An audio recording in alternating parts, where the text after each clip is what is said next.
In the UK, the British government has joined a number of other Western nations in condemning the coup in Gabon on Wednesday. The country's military has named one of its generals as the new transitional leader. The country's longtime president, Ali Bongo, has been put under house arrest and a curfew is in place. Well, the military takeover in Gabon is the 8th in West and Central Africa since 2020 and the second after Niger. The BBC's Africa regional editor Will Ross has more. On the streets of Gabon, celebrations for Africa's latest military leader. Au sein du comité pour la transition. Earlier, a dozen senior officers said for the sake of peace they were putting an end to what they called the regime and were taking over. They cancelled the result of last weekend's election. Many journalists and observers were barred from monitoring the vote. The opposition said it was a sham, and it was no surprise when this man, President Ali Bongo, was declared the winner. I'm Ali Bongo Ondimba, President of Gabon, and I'm to send a message to all the friends. But this is him appealing for help just hours after being detained by the military in his presidential palace. For the people here have arrested me. Here's the president's father, Omar Bongo, at Downing Street in the 70s. The same family's been in power in Gabon since 1967. Today, people are celebrating what looks like the end of the Bongo dynasty. These coups seem to be contagious. This is Niger, which also saw a military takeover last month. It's been a key Western ally in the fight against violent extremism in an increasingly unstable region. Along with some highly suspicious elections and 8 coups in just 3 years, democracy in Africa is taking a battering. As people celebrate the military takeover in Gabon, many on the continent are wondering where's next. Will Ross, BBC News. Well, let's head live now to Mayeni Jones. And Mayeni, in some ways, it just feels like another day, another coup on the continent. And it's just over a month since the coup in Niger. Army officers have named a new general. What do we know about this new transitional leader?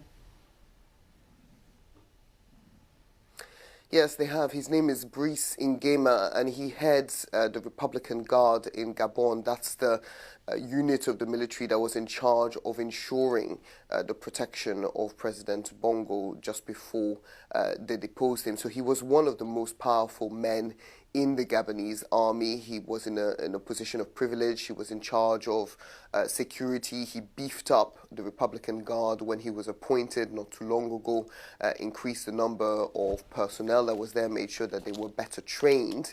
And many people would have seen him as an intrinsic part of the Bongo kind of power apparatus, but it seems that he was at the forefront of the army generals that decided to overtake the country after this weekend's elections, which were disputed by the opposition, which the army has now also said they think were fraudulent. Lots of international observers weren't allowed in, journalists weren't allowed in, so it's really hard to find out how clear they were. But this is a family that's been in power for over 50 years and has now been overtaken by one of their kind of closest allies. And let's look now at the international community. Has there been any reactions so far? In Niger, many countries condemned the coup. But what actually can be done to stop this trend of military takeovers that we're seeing? Yeah, this coup has been condemned by France, by the United States and by the African Union. They've all asked for a return to a democratically elected government. I think the situation in Gabon is different to Niger. I think the junta here clearly has a lot of support within the Gabonese population, many of whom were frustrated by the Bongo's long rule. This family has been in power, as I said, for more than 50 years. And for a lot of people, I think they would rather see the military takeover than a continuation of that.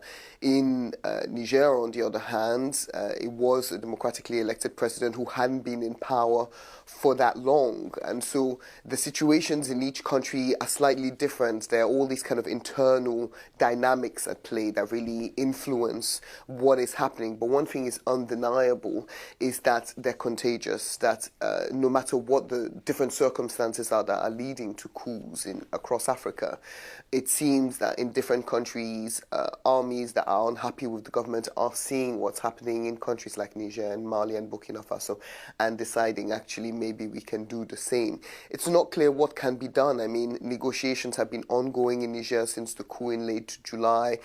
Different diplomatic envoys, particularly from ECOWAS, the West African Regional Bloc, have gone in to speak to the junta. They don't seem to have made very much progress. Sanctions in places like Mali and Burkina Faso haven't necessarily worked. So it's unclear really what the international community can do to apply pressure on any country that commits a coup. And the problem with that is that if it's not seen as something that can be punished, that can be cracked down on, if there are no real consequences for carrying out a coup, then there's nothing putting off other armies or the generals on the continent from doing the same thing.